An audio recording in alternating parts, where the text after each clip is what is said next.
remove the screws from this Acer Vero 514 from the bottom panel because we're going to focus on the solid state drive today. I used this screwdriver and this pry tool. They're in the description down below.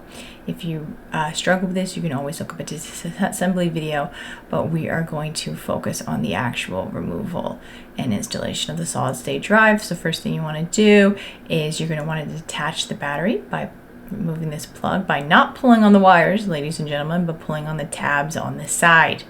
Also, if you find this video in any way helpful, please like, share, and subscribe. Okay, so I'm going to pull in those little tabs, pull back, and then I'm going to remove the battery. This particular battery does not have any screws, so you can literally just lift it up.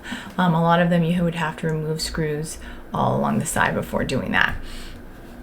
Alright, so now I'm going to unplug it here because the solid state drive in this particular model is underneath this ribbon cable.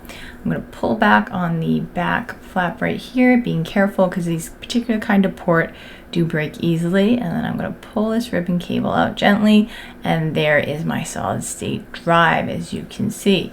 So we're going to use that screwdriver to detach it, but I'm going to zoom in first and give you guys a better shot. Keep in mind you can only replace the solid state drive if it looks like this and with a separate unit like that. See, as you see, I did the screw, and then the drive gets gently set back in, the new one you would use, and then I would go ahead and screw it back. If you don't have a separate drive, if it's integrated into the motherboard, then obviously you cannot replace it. You would have to replace the whole board.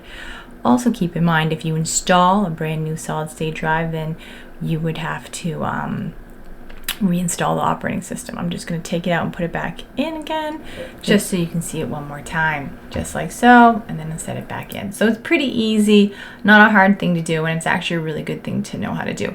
Also try to hold your solid state drive by the sides as much as possible. It is better for the drive. If this drive is secure again, then I'm going to go ahead and close this up, and that's how you do it from one egghead to another egghead. This is Liz signing out.